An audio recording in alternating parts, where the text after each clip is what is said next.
여러분 안녕하십니까? 코로나19 통합 뉴스룸 시작합니다. 오늘 국내 코로나19 신규 확진자는 459명입니다.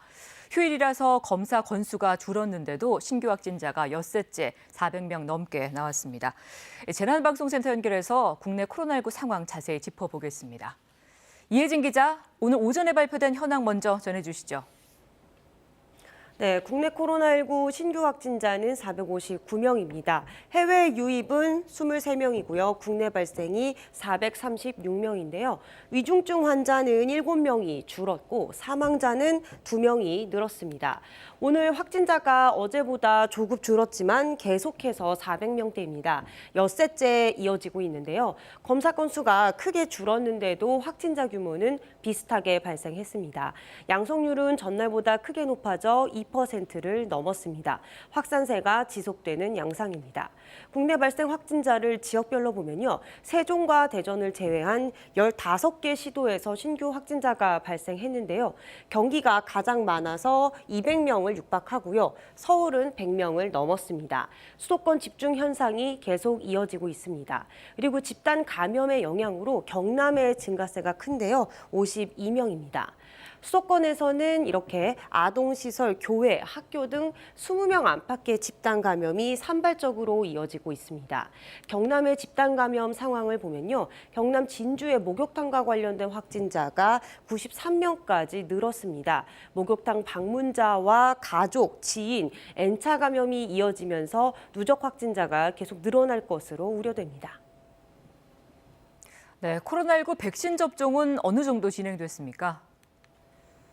네, 코로나19 예방 백신을 맞은 사람은 이제 58만 7천 명을 넘었습니다. 전체 인구 대비 접종률은 1.13% 정도인데요. 접종 후 이상 반응 의심으로 신고된 사례는 8,423건입니다. 대부분 근육통이나 발열 등이었고 중증 알레르기 반응인 아나필락시스 의심 사례는 74건입니다. 정부는 현재 수준의 사회적 거리 두기를 2주 더 유지하기로 하고 5인 이상 사적 모임도 계속해서 금지하고 있습니다. 오늘 전국적으로 초미세먼지 상황도 좋지 않습니다. 가급적 외출을 피하고 개인 위생 관리 철저히 해야 합니다. 지금까지 재난방송센터에서 KBS 뉴스 이혜진입니다. 네, 코로나19 백신 접종 시작 이후 58만 7천여 명이 백신을 맞은 것으로 나타났습니다. 우선 접종 대상자의 74%가량이 접종을 마친 건데요. 다만 서울에서는 동대문구에 있는 병원과 관련해서 확진자가 나오는 등 100명 넘는 신규 확진자가 이어지고 있습니다. 김진우 기자의 보도입니다. 오늘 0시 기준으로 코로나19 백신을 새로 접종받은 사람은 3,487명입니다. 평일의 10분의 1 정도 수준인데 주말과 휴일이 이어지며 접종 인원이 줄어든 것으로 보입니다. 지금까지 예방접종을 한 인원은 58만 7천여 명입니다. 계획된 우선 접종 대상자의 74.2%가 1차 접종을 마친 겁니다. 예방접종 후 이상 반응이 의심돼 신고된 신규 사례는 198건, 중증 의심 사례는 없었고 근육통이나 두통 등이 대부분이었습니다. 일반적인 이상 반응을 보인 뒤 숨진 사례가 한 건 신고됐는데 접종과의 인과성은 확인되지 않았고 조사 중입니다. 서울에서는 소규모 감염이 끊이지 않으면서 112명의 신규 확진자가 나왔습니다. 특히 서울 동대문구에 있는 병원에서는 지난달 27일 환자가 최초 확진된 이후 어제 2명이 새로 추가 확진돼 모두 24명이 관련 누적 확진자로 확인됐습니다. 해당 시설은 집중관리 의료기관으로 지정돼 심층 역학조사와 함께 환자 이동 제한 조치가 내려졌습니다. 수도권 2단계, 비수도권 1.5단계 현행 거리두기는 내일부터 2주간 오는 28일까지 연장됩니다. 다만 5인 이상 모임 금지 조치와 관련한 예외 사례는 확대됩니다. 먼저 결혼 전 양가 상견례 모임에는 최대 8명까지 모일 수 있습니다. 또 6살 미만의 영유아를 동반한 모임도 어른 4명 이하로 8명까지 허용되고 직계가족도 8명까지 모일 수 있습니다. 시설별 방역 조치도 조정됩니다. 수도권 목욕탕은 오후 10시 이후 운영이 제한되지만 사우나와 찜질 시설 등의 이용은 제한적으로 허용됩니다. 5인 이상 모임 금지로 사실상 영업이 제한됐던 돌잔치 전문점도 방역 수칙을 지키는 조건으로 앞으로는 운영이 가능해집니다. KBS 뉴스 김진호입니다. 자, 그럼 여기서 이충원 의학 전문 기자와 함께 코로나19 상황 다시 한번 짚어보겠습니다.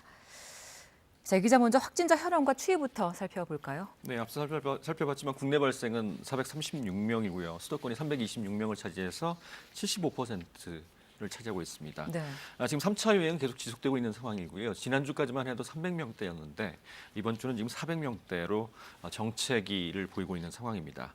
사망은 두 분이 늘어서 누적 1,669명, 1.75%의 치명률을 보이고 있는 상황입니다. 네, 백신 접종 지금 보름 만에 우선 접종 대상자의 74%가 접종을 마쳤다 이런 보도 앞서 있었는데 1차 접종을 마친 거죠? 그렇습니다. 1차 접종을 마친 겁니다. 지금 맞고 있는 게 대부분 아스트라제네카 백신인데 10주 후, 그러니까 2달 2개월 반 뒤에 이제 2차 접종을 할 계획입니다. 네. 현재까지 58만 7천여 명이 1차 접종을 마쳤는데 네. 우선 접종 대상자의 74%고요. 이걸 보름 만에 이 정도가 맞았으니까 하루에 한 4만 명 정도 평균 접종을 받은 것으로 보입니다. 현재까지 이상이 있다. 그래서 이상 반응 신고 건수는 8,500여 건이고요. 네, 네. 당국에서는 중증 아나필락시스 반응은 아직까지는 없다. 이렇게 밝히고 있는 상황입니다. 네. 다음 주부터는 65세 이상 고령층이 아스트라제네카 백신을 맞는 거죠? 일단 유럽에서 이제 65세 이상 고령층에서 효과에 논란이 있었다가 이게 이제 많은 분들이 맞으면서 자료가 다시 나와서 네네. 65세 이상에서도 효과가 있다는 자료가 나오면서 질병청의 예방접종 전문위원회에서 65세 이상 접종을 결정을 했죠. 그래서 이제 65세 이상 요양시설에 계시는 분들 37만 6천여 명이 접종을 시작할 계획인데 일단 접종 의사를 물어보고 등록을 한 뒤에 접종이 시작될 것 같습니다. 앞서 말씀드렸지만 스코틀랜드에서 65세 이상을 조사해봤더니 아스트라제네카 백신 맞은 분들 네네. 80%에서 입원을 예방하는 효과가 있었고요. 네. 영국에서도 조사를 했는데 70세 이상에서 한 번만 접종을 해도 감염을 예방하는 효과가 73%나 되는 것으로 효과가 괜찮은 것으로 이렇게 조사가 됐습니다. 네. 아스트라제네카 백신을 한 번 맞아도 이제 예방 효과가 있다 이렇게 뛰어난 것으로 나타나면서 백신 접종에 이제 속도가 붙는다는 보도를 봤거든요. 이 상황 어떻습니까? 일단 두 번을 맞지만 한 번을 맞아도 한 달 뒤에 보니까 한 70% 이상 예방 효과가 있고 네네. 물론 두 번을 다 맞게 되면 예방 효과는 더 높아지겠죠.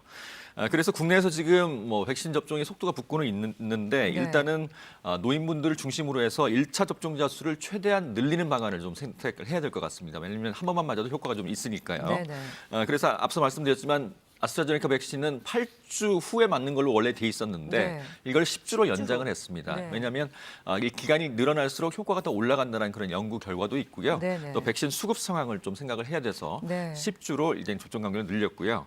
이번 달 3월까지 아스트라제네카 백신이 226만 회 분량이 올 예정입니다. 지금 들어온 것도 있고요. 그러면 최대 226만 명이 일단 1차 접종을 마칠 수 있다. 이런 얘기가 되겠고요.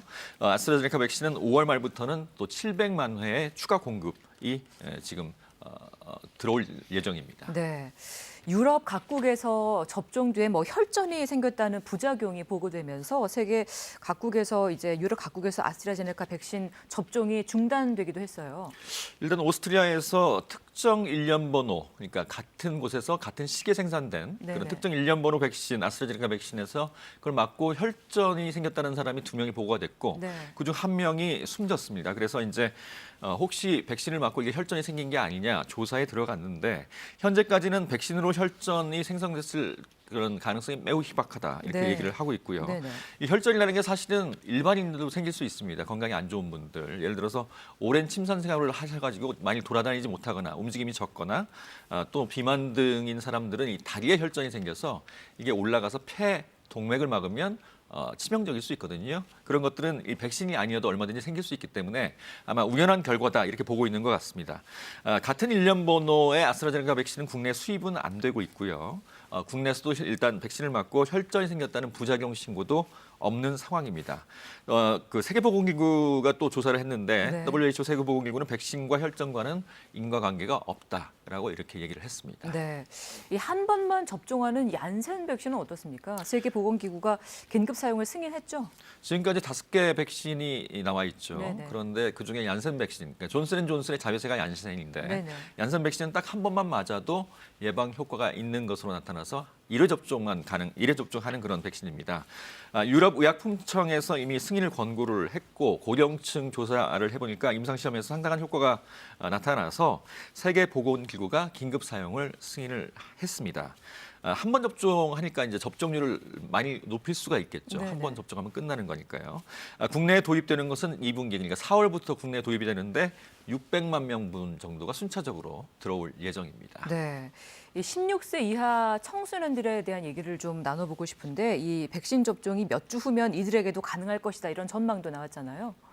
지금 화이자 백신은 16세부터 사용이 가능하다고 우리나라에서도 이제 허가가 나온 상황이죠. 왜냐하면 네네. 16세부터 임상 시험을 했기 때문입니다. 네네. 그런데 전 세계적으로 이제 16세 미만에 대해서는 임상 시험이 없는 상태인데 화이자가 지난해 12월부터 12살부터 16살까지, 그러니까 12세에서 16세까지 추가 임상 시험을 현재 진행하고 있습니다. 이 결과가 나오게 되면 10대도 이제 효과가 있다고 이제 판단이 되면 12세부터 또 추가 접종이 가능할 수도 있습니다. 이건 그런데 이제 하반기나 돼야 가능할 것으로 보입니다. 네. 이제 백신 접종 보름 만에 이제 우선 접종 대상자가 74%가 1차 접종을 마쳤는데 이상 반응 신고도 뭐 하루 새 거의 뭐 200건, 그러니까 198건이 또 나왔어요. 그러니까 주로 어떤 이상 반응이 나오고 있습니까? 주로 경증 반응입니다. 열감이나 맞은 부의 통증 또는 뭐 어떤 몸살 기운 이런 것들, 구토 그런 경증 반응이라고 하는데요. 네네. 그런 이상 반응은 얼마든지 나타날 수 있습니다. 왜냐하면 이게 항원이 들어오는 거기 때문에 몸에서 그런 반응들이 생길 수 있는 거고요. 근데 누구나 생길 수는 있지만 보통 2, 3일이면 가라앉습니다. 중증 반응, 아나필락시스가 가장 이제 걱정이 되는 건데 현재까지 아나필락시스는 호흡곤란이나 쇼크, 뭐 의식 상실 등이 나타날 수가 있는데 이런 반응을 보인 분들은 아직까지는 없는 것으로 지금 조사되고 있습니다. 백신 접종의 부작용에 대해서 한 번 더 짚어보면 우리나라는 올해까지 계획대로 진행을 하면은 한 몇 % 정도가 진행되고 지금까지 나온 부작용에 대해서는 조금 얘기를 해볼까요? 아직까지는 뭐 그러니까 백신 접종 뒤에 사망했다는 그런 신고도 있습니다. 네네. 그러니까 백신과 매주 이제 전문가들이 모여서 백신과의 인과관계를 조사를 하는데 지난주까지는 일단 사망 사례와 인과관계는 없다라고 이제 판정이 된 상태고요. 네. 우리 이제 그 11월까지 집단 면역을 형성하는 게 목표인데 그러려면 이제 전 국민의 70% 정도가 맞아야, 지금은 이제 10대 청소년들을 맞을 수가 없으니까요. 맞아야 전 국민의 50% 정도가 항체를 갖게 됩니다. 네. 예상되는 거에. 그래서 70%가 접종을 하는 게 지금 목표인 상황입니다. 다음 주부터는 뭐 65세 이상 고령층에 이제 아스트라제네카 백신을 맞는데 화이자 백신 진행 상황을 좀 짚어볼까요? 지금 다음 주부터는 65세 이상 요양시설에 계신 분들이 이제 맞을 수 있을 것 같고요. 네네. 4월부터는 요양시설이 아닌 65세 이상 일반인들도 접종을 시작할 계획입니다. 우리나라는 매년 독감 백신을 맞잖아요. 한 달이면 거의 많은 분들이 맞기 때문에 이 65세 이상 인구가 한 750만 명 정도 되는데 백신 수급만 원활하다면 빠르게 접종이 진행될 것 같습니다. 그러면 접종률도 상당히 높아질 것 같습니다. 네, 내일부터는 뭐 상견례나 영유아 동반해서 뭐 8인까지도 모임이 가능하다 이런 아까 보도 잠깐 나갔었는데 거리두기는 또 28일까지 연장이 됩니다. 근데 백신을 맞아도 마스크 쓰기나 뭐 이런 수칙은 정확하게 다 지켜줘야겠죠. 당연합니다. 백신을 맞아도 보통 한 달 정도 지나야 예방 효과가 나타나기도 하고요. 이스라엘 같은 경우는 지금은 전 세계에서 가장 접종률이 높은 나라임에도 불구하고 아직도 확진자가 많이 나오고 있는 상황입니다.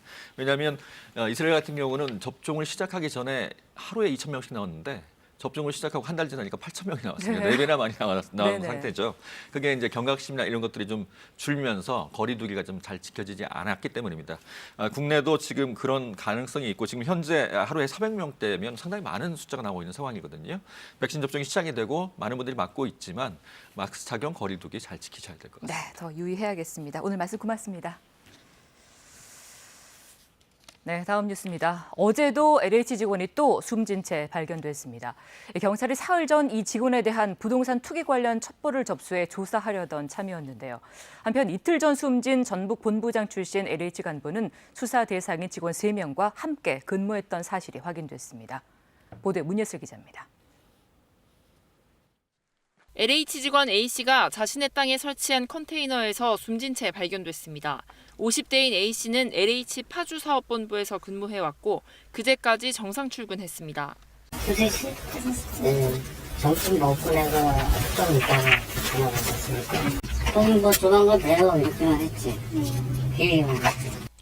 현장에서 유서는 발견되지 않았지만 가족들에게 미안하다는 내용의 문자 메시지를 보낸 걸로 알려졌습니다. A씨는 정부가 발표한 투기 의혹 조사 대상자 20명에는 포함되지 않았지만 언론 보도를 통해 투기 의혹을 받던 상태였습니다.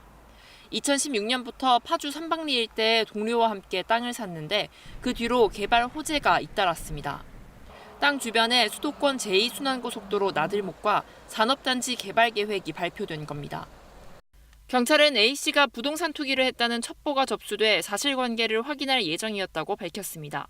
다만 내사에 착수하진 않아 사망 전까지 A씨와 접촉하거나 연락한 적은 없다고 말했습니다. LH 측은 과도한 추측을 자제해달라며 수사에 적극 협조하겠다고 밝혔습니다. 정부 합동 수사단, 경찰 이런 쪽에서도 저희한테 통보가 오면 엄격하게 업무 배제 등의 조치를 취할 예정이다. 한편 그제 숨진 채 발견된 전북본부장 출신 또 다른 LH 간부와 관련된 조사도 계속되고 있습니다. 앞서 광명시 흥신도시 땅 투기 의혹으로 수사 대상에 오른 LH 직원은 모두 13명.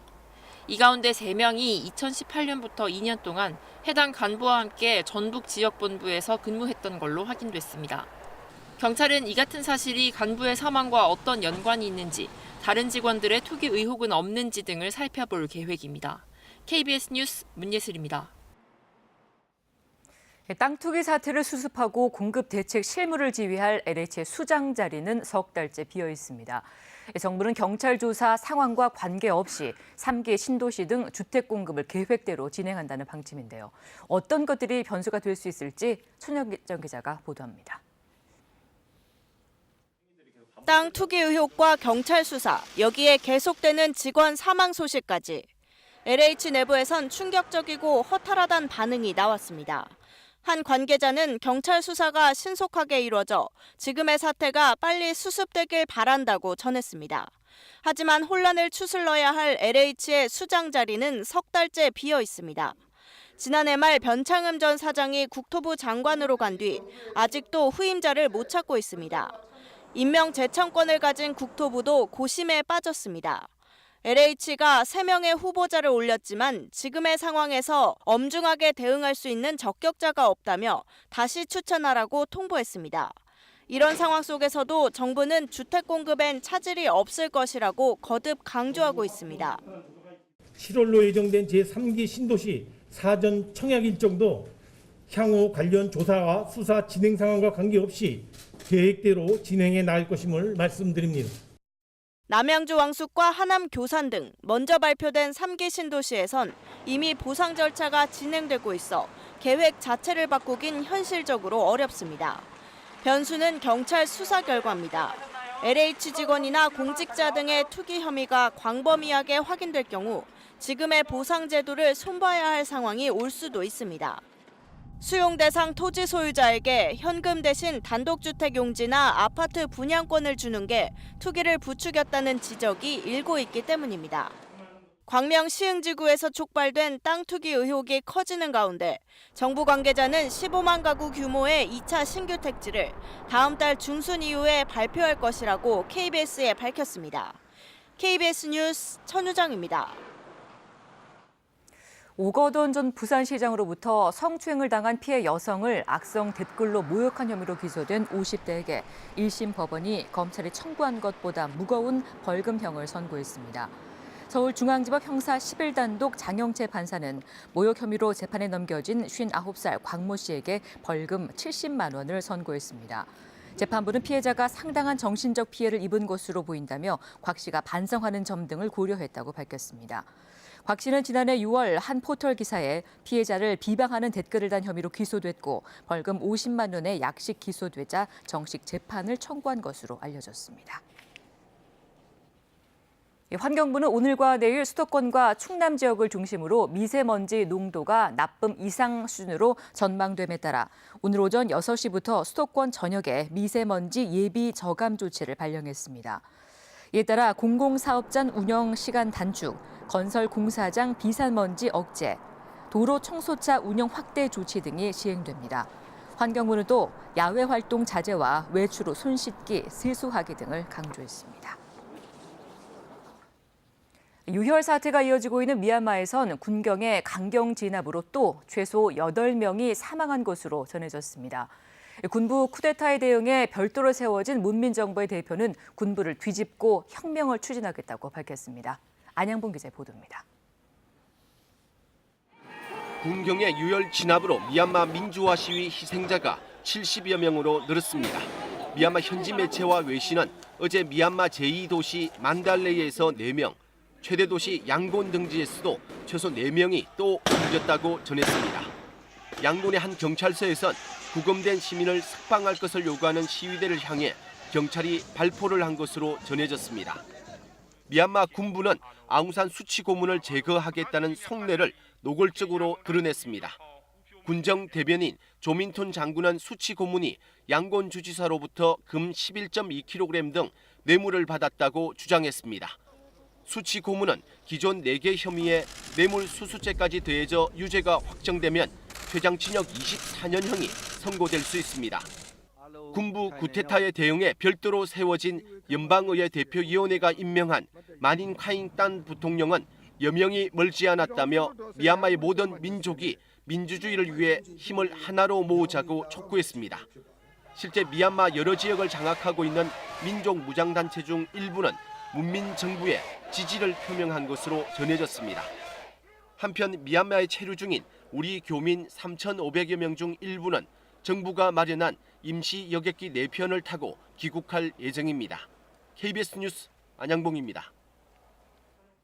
영국이 반중 인사의 출마를 막기 위해 홍콩 선거제를 개편한 중국의 홍콩 반환 협정을 위반했다고 비난했습니다.